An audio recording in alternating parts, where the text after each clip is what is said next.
Fejesa e një vajze dhe kafeja e hidhur. Ishte një vajzë shumë e bukur dhe e pamartuar. Jo se nuk kishte oferta për martesë. Ata që i propozonin martesë ishin të shumt dhe shtoheshin për çdo ditë. Mirë po ajo refuzonte çdo ofertë. Kur vinte ndonjë djalë me ofertë, prindi e ftonte t'u shërbej kafe me qëllim që ta sheh atë që i propozon martesë. Mirë po, çdo herë në fund e lajmëronte se nuk dëshiron të martohet me atë djalë. Prindi filloi të zhgënjehet nga çështja e saj. Mirë po nga dashuria e madhe që ndjente ndaj saj, nuk e mundonte me fjalë që mos t'i lëndoi zemrën. Edhe pse në vetvete e mundonin fort refuzimet e saj të çdo oferte që i vinte për çdo ditë. Një ditë nga ditët, erdhi një djalë me një ofertë të re për martesë. Në pamje ishte një djalë i ri, i pashëm dhe i edukuar. Vajza, pasi që e shërbeu me kafe, doli ta lajmëroi prindin e saj se ky është ai të cilin e do për burr dhe me të është e kënaqur ta shoqëroj.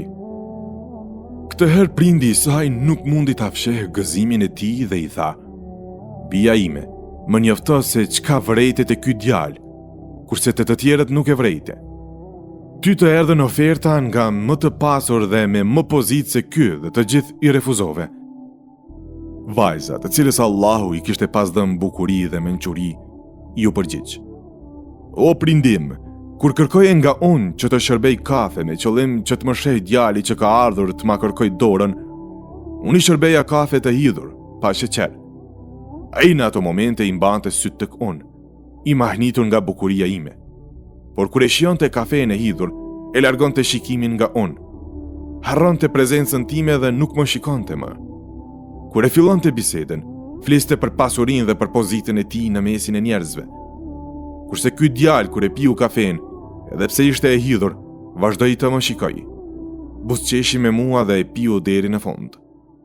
Ndjeva se e kuptoi domethënien e kafes së hidhur dhe kuptoi se unë dua që ndokush t'i ndaj me mua vështirësitë para gëzimit dhe pikëllimit tim para lumturisë. Ndjeva se ai e kuptoi se mëshira dhe dashuria mes dy vetëve rriten kur jeta është e hidhur, para se të jetë e ëmbël, dhe sa ato nuk zbehen nëse i dalin përpara pengesa në rrugë. E pranoi bukurinë time dhe seriozitetin tim dhe piu kafen time të hidhur. Pranoi të jemi së bashku në të ëmblën dhe në të hidhurën, kurse këtë nuk e kuptuan të tjerët. Prindi i saj foli dhe i tha: "Bija ime, Allahu të bekoft dhe diturinë e dritën ta shtoft. Unë jam feja." Një ditë nga ditët, burri u nis për një udhëtim me makinë së bashku me gruan dhe fëmijët dhe rrugës e vërejti një njeri që po qëndronte në rrugë dhe u interesua për të se kush është. Ky njeri ju përgjigj dhe i tha: "Unë jam pasuria." Burri e pyeti gruan dhe fëmijët, ata marrin me vete në makinë. Të gjithë njerëzit i thanë se natyrisht që duhet ta merrnin, se me pasuri mund të bëjnë çfarë të duan dhe të posedojnë çfarë të duan, dhe kështu pasuria hipi me ta në makinë. Makina e vazhdoi rrugën dhe rrugës e takuan edhe një tjetër njeri. Burri e pyeti se kush ishte. "Unë jam pushteti dhe pozita", ju përgjigj ai. Burri e pyeti gruan dhe fëmijët se ata marrin me vete. Ju përgjigjen njësërit të gjithë se me pozitë dhe me pushtet munden të bëjnë çfarë do dhe të posedojnë çfarë do. E morën me vete dhe u nisën me makinë. Makina e vazhdoi rrugtimin e saj dhe rrugës takonin njerëz të ndryshëm, si epshet, dëfrimin dhe kënaqësitë e dynjas, derisa në fund e takuan edhe një tjetër njeri, dhe burri si zakonisht u interesua për të se kush është. Njeriu tha: "Unë jam feja." Burri, gruaja dhe fëmijët një zëri thanë se tani nuk është koha e tij dhe se ata duan dynjan dhe kënaqësitë e saj, kurse feja do t'i privoj dhe do t'u angushtoj rrethin dhe do të lodhën duke e mësuar halalin, haramin dhe namazin e agjërimin. Dhe kjo e tëra do t'i rëndoj. Mirë po munden të kthehen dhe ta marrin me vete pasi që të kënaqen me dynjan dhe atë çfarë ka në të. Kështu se morën me vete fen dhe makina vazhdoi rrugtimin. Kur pa pritmas u doli një patrull policie dhe i ndalën. Burrit i thanë të dalë nga makina dhe se për të rrugtimi kishte përfunduar dhe është i detyruar të shkojë me njërin nga policët. Burri nuk i kishte idenë se çfarë po ndodh dhe çfarë kërkonte ky njeri nga ai.